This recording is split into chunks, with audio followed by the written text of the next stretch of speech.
Welcome to the House of Horrors podcast, where each week we dissect problems real estate investors have faced, how they navigated it, and of course what you can do to avoid ending up in their shoes. Guys, I am so excited to bring you this week's episode. For the first time since we're now kind of revamping House of Horrors, I'm excited to have one of my favorite clients. I'm not ashamed to say it. I do have favorites. Your attorneys have favorites. There, I said it. And Justin has been a longtime client of mine. And unfortunately, he's had a horror story. But he's just such an impressive dude. And everything he's up to, he does it with excellence. He does it with a lot of thought and care. And so I'm really excited for you guys to learn from Justin, learn from this horror story. Just to give you a little bit of background, Justin's a serial entrepreneur starting all the way back when he was in college. He started a t-shirt company. That didn't exactly pan out. Then he started selling shaker bottles with motivational quotes in 2014. And during that time, he discovered real estate investing and has never looked back. So you're a decade deep into this at this point, Justin, which is awesome. He's built up a small but mighty portfolio here in southern New Jersey and has, over the last, year and a half or so, switched over to focusing on acquiring laundromats. And so over the last year, he's acquired 2, has a 3rd in production. He's rehabbing them, upgrading them. They're beautiful. I'll definitely lift his social media handles in the show notes so you can check them out, because he's been sharing the behind the scenes. And I'm a follower of Cody Sanchez. I know he is as well. And it's one of those like sweet, boring businesses that's awesome. But that's not his day job. His day job is actually a structural engineer. He has a home inspection company. So that's what keeps him busy, in addition to his son Hawkins, who's absolutely adorable, and his fiance Ashley, who is really a partner with him in a lot of what he does with all of his businesses. So thank you so much, Justin, for joining me. I'm excited to have you here. Absolutely. Thanks for having me on. I'm excited. We've been sitting on this horror story for about 2 years, so finally getting around to being on the podcast, it's going to be fun. I know. I feel like when it happened, we're like, we know this is going to up at the podcast at some point, but we needed like the lawsuit to sort its way out. Like the whole situation needed to get settled. And I think at this point, the dust is settled. Everybody's moved on, and we can kind of talk about it more freely. And so, just to give you a little bit of context, this is spinning off of a deal that I represented Justin on. Was it your first commercial purchase? I know it was on the earlier side of your commercial purchases, and I remember so distinctly thinking at the closing table that this deal was going to blow it out of the water for you. Like, we were running, it wasn't like the 1% rule, it was like the 3% rule. I was like, where the hell did you find this deal? Yeah, I had one mixed-use property down the street, but this was the first property that I bought that was full commercial. And so it's an office space, just to give you guys a little bit of context. And just because it's so good, why don't you share a little bit about like how you sourced this deal? Because it was like one of those things where it's like, why didn't I shoot my shot? And I don't mean that personally for this particular property, but it's a great reminder to just put yourself out there, put the offers out there. Yeah, absolutely. So I had actually met a commercial broker from doing a building inspection for a client who was buying a property. And, we just got to talking, and I told him what I was looking for. And I was like, hey, keep me in mind if you ever come across, properties like this in this area. And this property was on LoopNet for, I think, 1.5 years or 2 years. It was way overpriced. He was a listing agent. He actually didn't, call me. I actually just saw that he was a listing agent. And since I created that relationship with him at the inspection, I was like, this is Justin. He remembered me. The property was way overpriced. It had gotten price reduced a couple times, and then eventually, I met him out there. I was fully ready to make an offer like way higher than what they were looking for. He basically just ended up, before I even told him what we were willing to offer, he basically told me what they were willing to take, and it was like $75,000, less than the list price. And so I was like, I'll sign the papers tonight, get this started, I'm good to go. The lady who was selling it, she was just looking to get out. It was dragging on for so long. She had people interested, but no one was serious about it. And so she was eventually like, listen, just get me this number, make it work, get this thing off my plate. And it was was it an estate sale or a power of attorney? I remember it was like a family member selling on behalf of, it was either a deceased lawyer or a retiring lawyer, and I can't remember. It was a husband and wife. attorney, husband and wife firm, and the husband had passed away, and so the wife was moving back to North Jersey, which was where she's from, and she was going to move her office back up to North Jersey, and so she was looking to unload the office. Gotcha. That makes me that rings a bell. So, how soon after closing did this issue arise? Yeah, so we closed. I was just looking back at the timeline here. We closed December 7th. This issue arrived. It was almost a month later. It was January 5th. So we bought it December 2021. The issue came up January 5th, 2022. So within a month after closing. Exactly. Tell everyone what this issue was. Yeah. So this property that I bought was the second property on a corner. And the corner building was an old Napa Auto Parts store. There was a guy who owns local restaurants and bars, bought the Napa Auto Parts store like a year before I had bought my building. And he was going through his approval process to, convert this Napa Auto Parts store into like a restaurant bar. And it took him forever to get through approvals. And like by the time he finally got through, it was right after I closed on my building.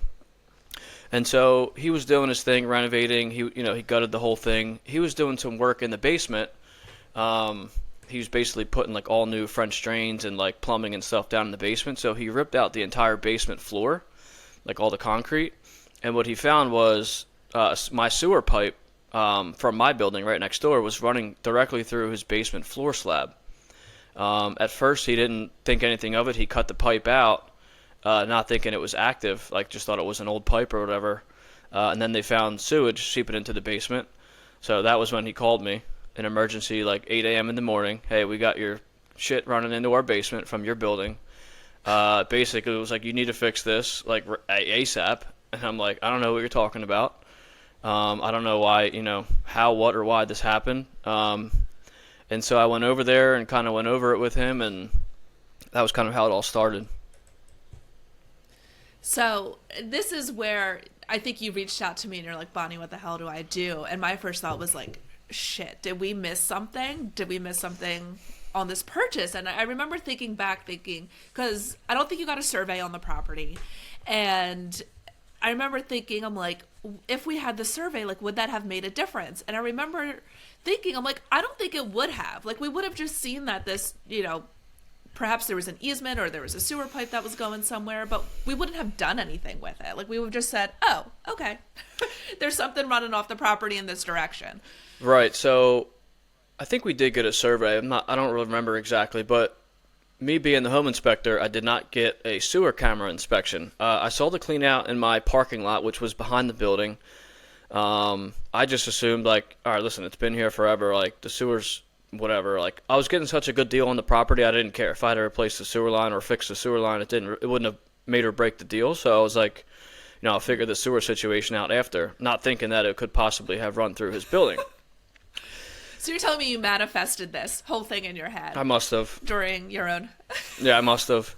I was like, man, the guy that owns a home inspection company that offers sewer camera inspection services didn't get a sewer camera inspection on his own property. Come on now. But no comment. What's that expression? Shoemakers, kids have no shoes. So anyway, there was no easement for that pipe actually. So there's nothing that would have come up on title or anything for that sewer pipe. So once we got into the attorney that I was using, who you recommended, he went back and looked at like the property records all the way back, and at some point the same person owned both buildings, and at some point he added an addition onto the neighbor's building and just built around that existing pipe, and he didn't care because he owned both. He was like, whatever, it's fine, I'll build around it as long as I don't damage it, like no harm no foul. Then eventually he sold the buildings, and if the neighbor that didn't put a restaurant in that building and take out the entire basement floor, it probably would still be fine to this day, but obviously that's a unique situation and we had to deal with it. Yeah. So what was the initial reaction of your neighbor when you showed up, saw the cut sewer line, and was like, what do you want me to do about it? He was pretty cool about it. He's like, listen, I just want to get this resolved ASAP. He wasn't mad or anything. He was like, neither of us expected this. he was trying to push for me to like resolve it somehow and like push it all onto my plate, and I was like, listen, like this pipe's been here forever, like there's no way that I don't have any rights to have this pipe here.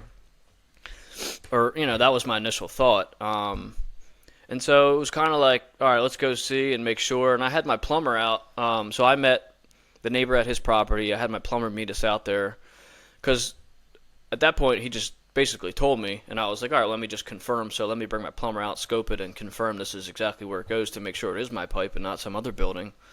We did confirm it. And that was, I think, right after I left there was when I called you. And we kind of got the...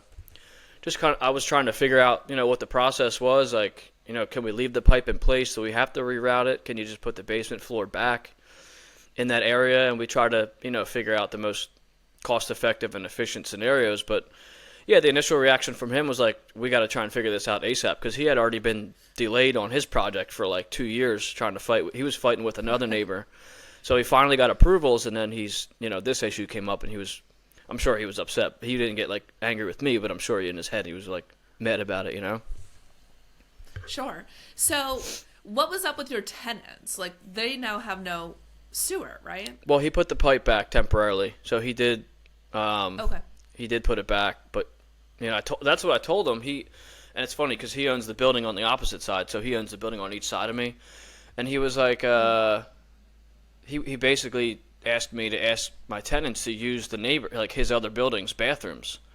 I'm like, dude, it's like it was winter time. It was like, it's cold out. I'm like, I have attorneys in here. They're like, 70, 80-year-old attorneys. They're not walking down the street to use someone else's bathroom. Like, we have to put this pipe back. And the head of the water and sewer department came out and basically told him, like, listen, you can't just cut this sewer pipe out and leave it. And leave this building like without a sewer line. You have to put it back temporarily.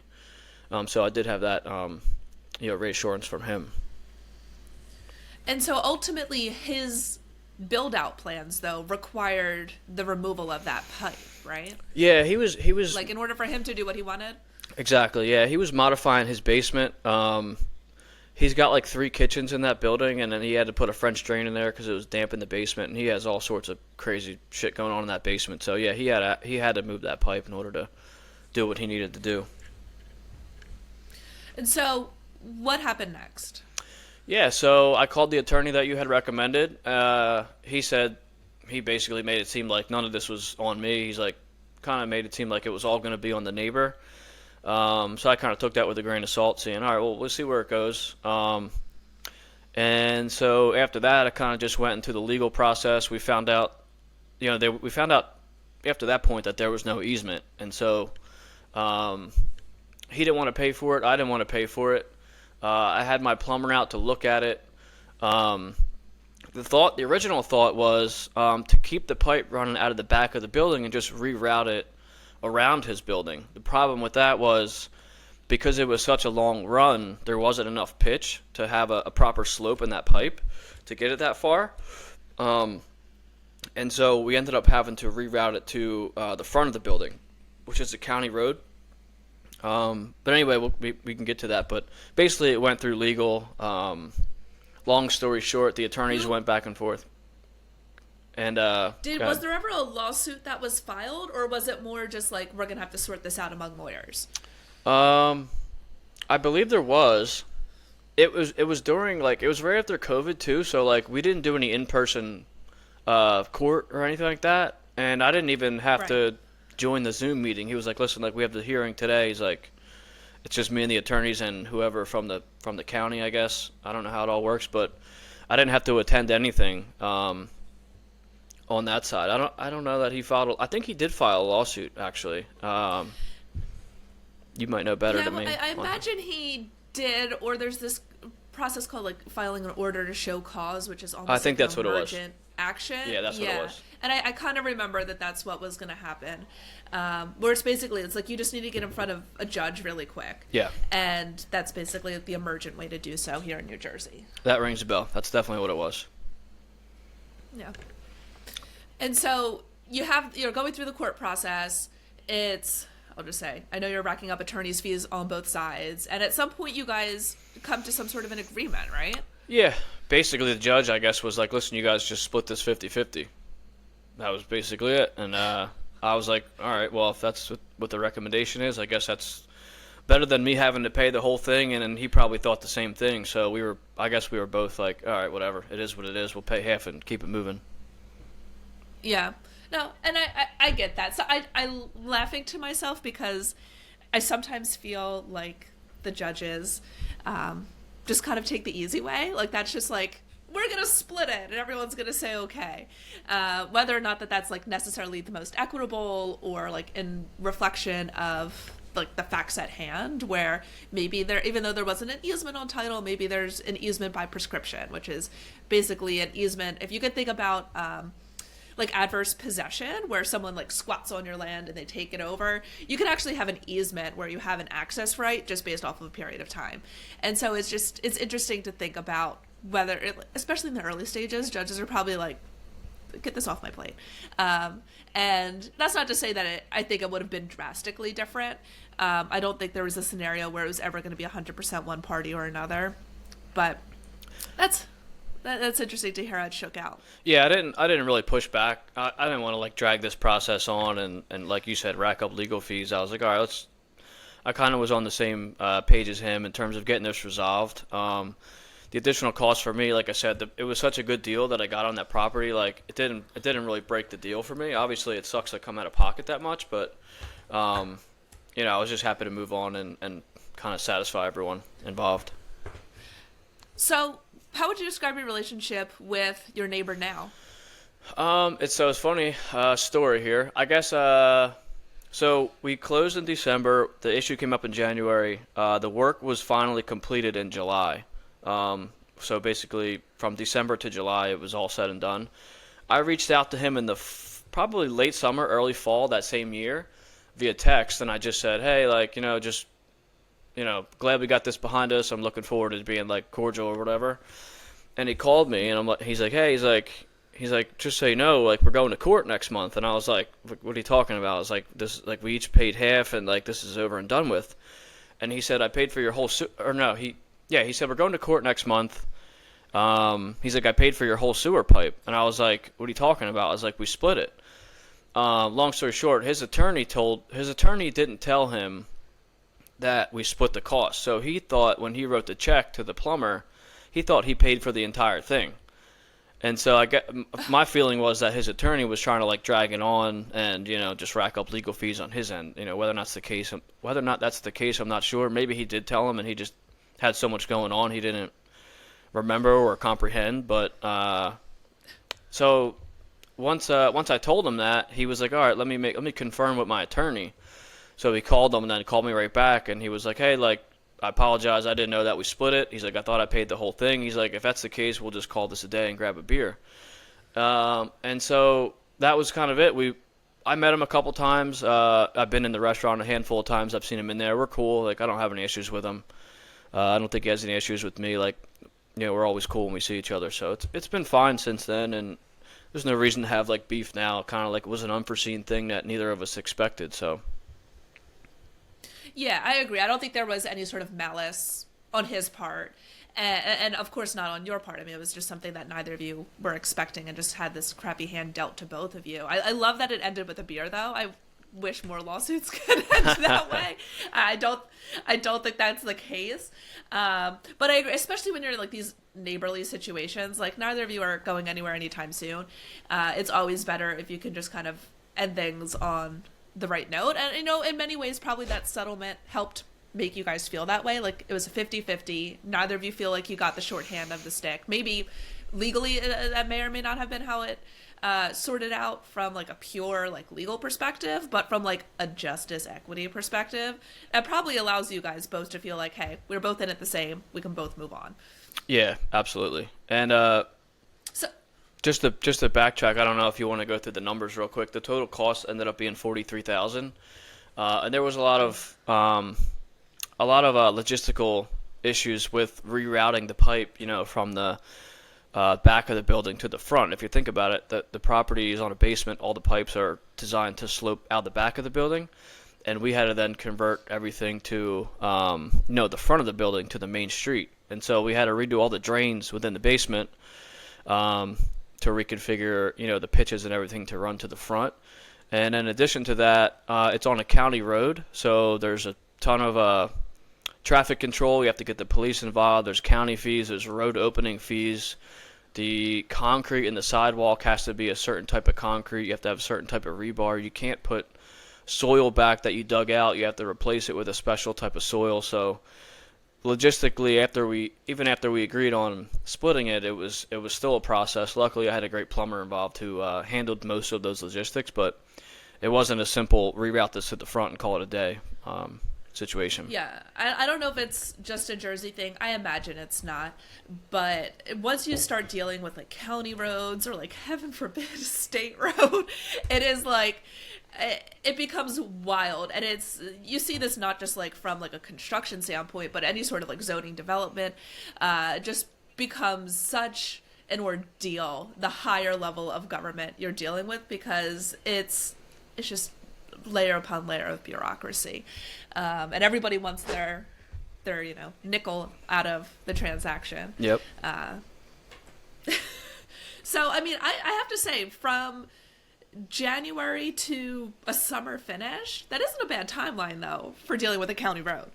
Yeah, it wasn't bad. I think probably like by the time we filed the permit to the time that the actual work was complete was only like probably 3 to 4 weeks probably. I would say the longer part was like, the legal process. Not that it dragged out, but it was probably, 3 months from January, February, March, April, maybe even longer, probably 4 months before the legal got situated. So it didn't really affect me. I was rehabbing the building completely anyway. I had tenants in some of the units, which was fine. They weren't affected. So other than that one day where we had to shut the building down to reroute the pipes, it wasn't really logistically tough for me for the physical conditions. How did the tenants handle that day of shutdown? They were fine. We had over a weekend. Yeah, we had plenty of notice. So I basically let them know. I was like, hey, like we can't use the sewer line for the full day. I think they got the whole thing done in one day, if I remember. Yeah, it was pretty much done in one day. Tenants were cool. I think the building was only maybe 50% occupied at the time because I was rehabbing the rest of it. So there might have only been like 3 or 4 people that weren't in there that day. So it really wasn't bad at all on that side. Are you at 100% occupancy now in that building? Yeah, we've been 100%. We had one vacancy for a couple weeks and refilled it pretty quick. It's a grand slam. I remember when you guys were renting that. Yeah. Awesome. Love that. Triple net? No, it's a gross lease over there. You're doing gross? Yeah, because of the utilities and just accounting wise, it was easier to do gross lease. So we kind of just build everything into the lease. Very cool. Now, what would you say to an investor? Like, what lessons have you learned from this experience? Yeah. So again, me being the due diligence guy, owning an inspection company, not getting a sewer camera inspection, was probably not smart. I'm not sure that it would have changed anything. I probably would have called. It might have killed the deal, which would have been detrimental to me because, like I said, either way. But probably if I would have had it scoped and found that it went through his basement, and I would have called him and told him, then he probably would have been like, yeah, well, I'm ripping out the whole basement, so like, what are we gonna do about this? And then who knows what could have happened during that process. So I guess it's a blessing in disguise that I didn't get it done because it was such a good deal, it didn't matter. But yeah, it probably would have been smart to have that done in the beginning. Yeah. From my end, I started making a survey waiver. So if a client doesn't have a survey done, it's just a little form. It's like I opt not to have a survey. It explains what a survey is, what it does. And I don't think it has ever changed anybody's mind, but it gives me a little bit of extra CYA saying, hey, and I feel like here in South Jersey, they're not that common. And a lot of people, it's like an extra, $700,000 that if people don't, have that concern about something with the property boundaries, they don't want to do it. And I get that. But I don't think a survey would show the sewer line, right? The underground sewer line? I don't think it would have. If there wasn't an actual easement on record, right, it wouldn't have. And the easement would have come up on title. Is that correct? If it was there? Yeah. Mm-hmm. Okay. Yeah, so there was no So easement. this is just one of those like total. I don't think you or I could have done anything different. And even if we did, like say there was an easement on record, or say you did do the sewer scope, like you said, I don't think it would have changed anything. You either would have killed the deal, or you would have just been like, oh, okay, I just know my pipe is running that direction. Take it for what you will. And if you happen to have known that the guy, like you said, was digging out the basement, maybe you would have said something to him. Right, exactly. Yeah, it was a very unique situation. Yeah. I like your perspective, though, that you're like, it's probably for the best that we didn't know, because it could have killed the deal, and it was such a good deal. Yeah. Yeah, who knows? Like, the seller was still involved at that point. Like, maybe she would have offered to cover the payment or something, but, I don't know. I think it's probably better in this situation that that we didn't find it until after, because that's my best performing property still to date. And so it's a good story, not for nothing, if nothing else. Yeah. It was one that like made me like think for a while, because I never like hearing, post closing a client has an issue, and usually it's something where it's like, oh, there's water coming in the basement, can we go after the cellars or something like that. But I always think, I'm like, is there something I can do to improve my process to either help clients make better decisions or make sure that they're more informed about their decisions, whatever the case may be. And I'm glad this one ultimately had a happy ending, and it's still your best performing property. What would you say to an investor who is, concerned about the risks of doing due diligence or, doing transactions? I would say it's probably 99 times out of 100, it's better to find out beforehand. Obviously, I just said that my situation was a little different, and it's probably better that we didn't find out. But I would say do as much due diligence as you can so you can make smart decisions before you close on properties, to avoid things like this, because, I don't think that all situations are going to turn out good. It could have been very ugly if this guy wanted to be argumentative about it and try and push the whole thing on me. Things could have went a totally different way. So due diligence for sure. Physical due diligence is super important. Yeah, and I'll just layer on top of that, have a buffer. Have a cash reserve buffer, because if you don't and these things pop up, whether it's a closing issue or just like you're doing a rehab on a flip or any other property, it's never going to be what you estimate it to be. Yeah, absolutely. Here, I think you had that pop up earlier in the process than for some people. Yeah, and, we had a construction loan as part of this acquisition, so we had some funds we were getting from that as well to help cover it, but we did have to go a little bit over and have cash out of pocket. So, yeah, absolutely. You definitely need cash reserves, especially like this is a bigger property. We spent over $100,000 on the rehab as well, in a more expensive area, and so when you're dealing with bigger, more expensive properties, you're going to have bigger, more expensive problems that you have to be prepared for. 100%. It sounds like that expression that like people say with kids all the time, like little people, little problems, big people, big problems. Perhaps that like parlays over into real estate as well. Bigger property is bigger problems. Yeah, absolutely. Yeah, you got to be prepared. So I want to talk a little bit more about just your real estate investing journey in general, how you've kind of gone from house hacking, right? We didn't even really touch on that, to commercial real estate, and now to, this business acquisition stage. You want to talk a little bit about that journey and what led you from one stage to the next? Yeah. So my first property was actually a single family home I bought in 2013 or 14. It was a total fixer-upper. I didn't know anything about real estate at the time. I didn't know that what like house hacking was or live-in flips. I really didn't have any idea about real estate investing at all. I just had to find a place to live after college, and so this deal came up from a coworker, and I bought the property. I had a full rehab on it. It was like a live-in flip and also a house hack because I had a roommate move in with me. Probably a year or two into that, I started figuring out what real estate investing was. I read Brandon Turner's book on real estate investing, and that kind of opened my eyes to like rental properties and the benefits of that, and also house hacking. So then I actually found a duplex around the corner from that house that I was able to buy off market. So I moved into that, and then I house hacked that duplex, and I sold the single family. And then I kind of caught the bug from there in terms of real estate. In the very beginning, it was all pretty new to me, and so it kind of just progressed.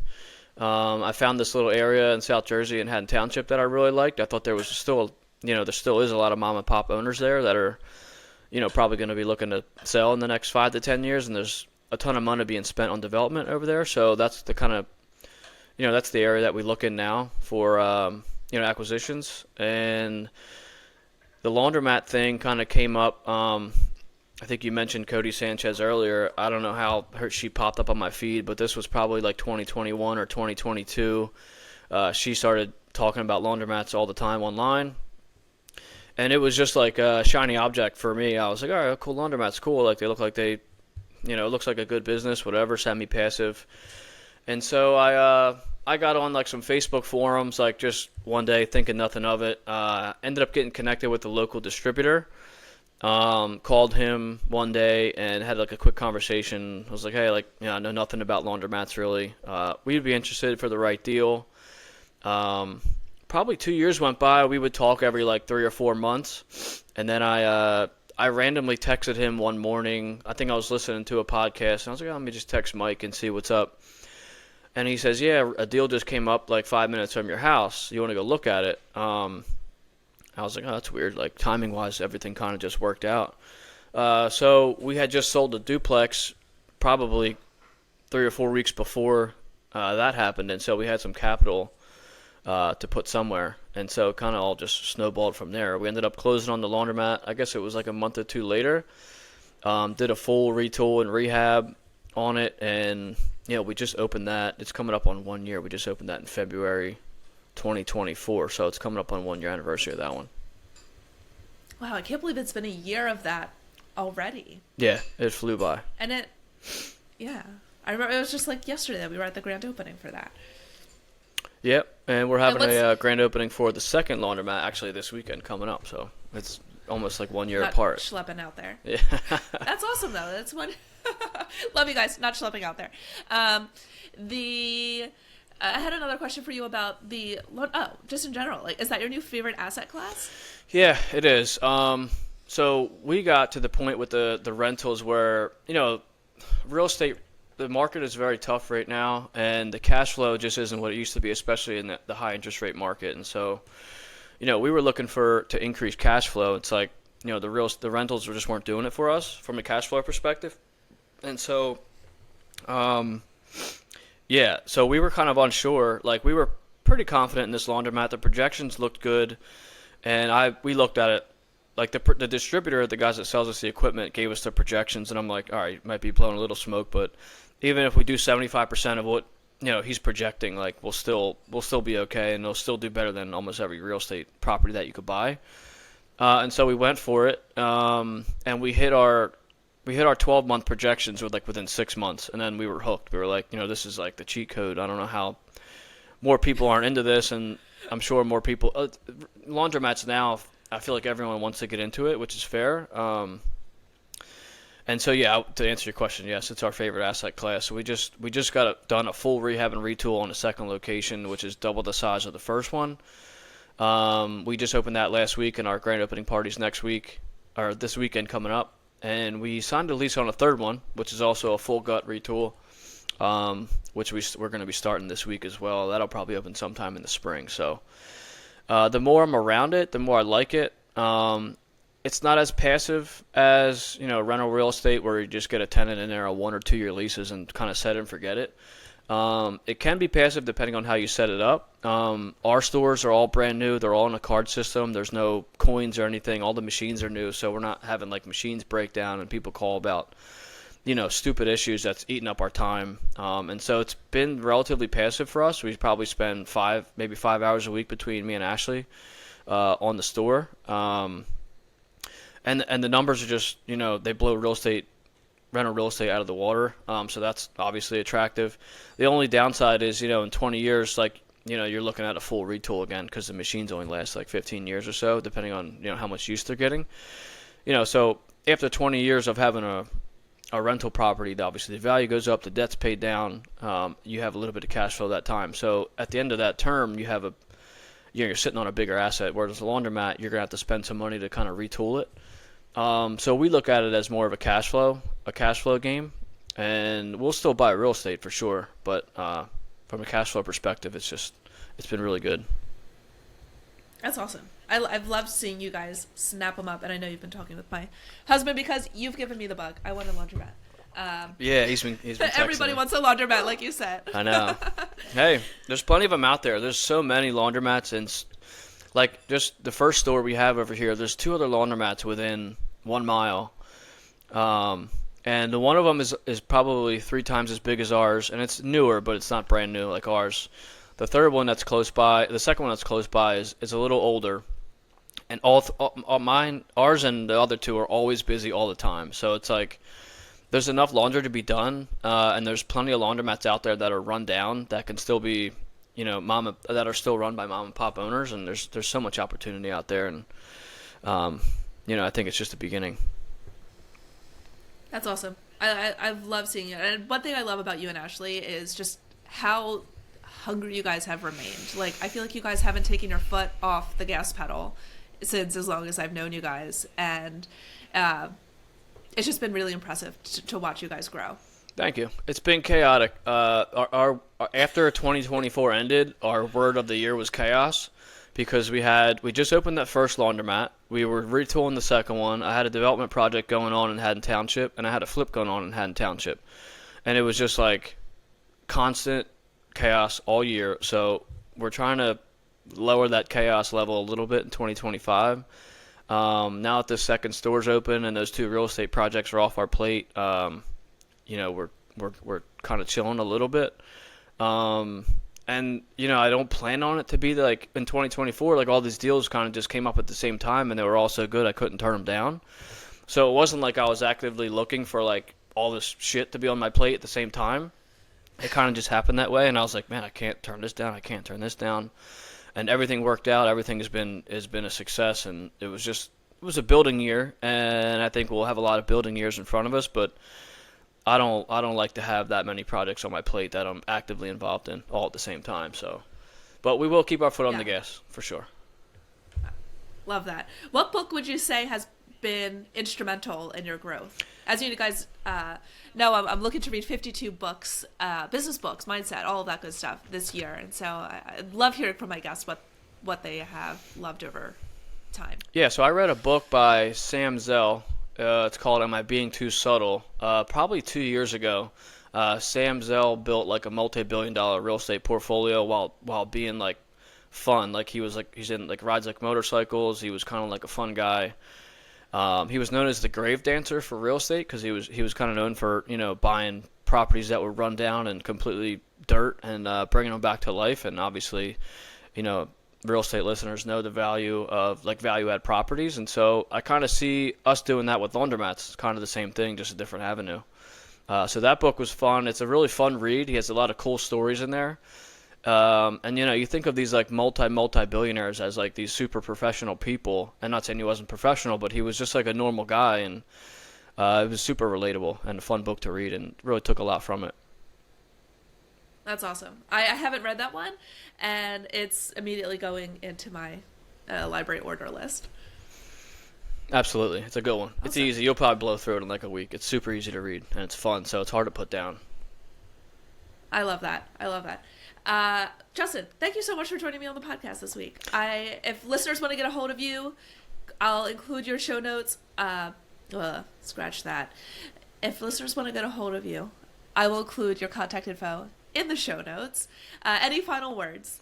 No, more laundromats. Everyone, I'm looking to buy more laundromats and help people buy laundromats. I think it's kind of the new wave right now, and I think it's rightfully so.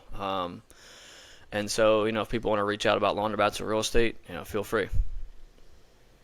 I will not be creating a spinoff called Laundromats of Horror, but hopefully those are few and far between. Yeah, I hope I don't have any horror stories in the laundromat, although I probably will at some point because there are some interesting people that come in the laundromat, so we will have some stories, I'm sure. I have no doubt. Unfortunately, I have no doubt that there will be a story forthcoming. Yep. Awesome. Well, thanks so much for joining me, Justin. All right, Bonnie. Thanks for having me on. Thank you for listening to the House of Horrors podcast. Make sure you're subscribed on your favorite podcast player to make sure you don't miss out on any future episodes. Now, this lawyer's got to drop the fine print real quick. This podcast is educational and not intended to be legal, tax, or investing advice for you. Please speak with a local professional for specific advice unique to you and your situation.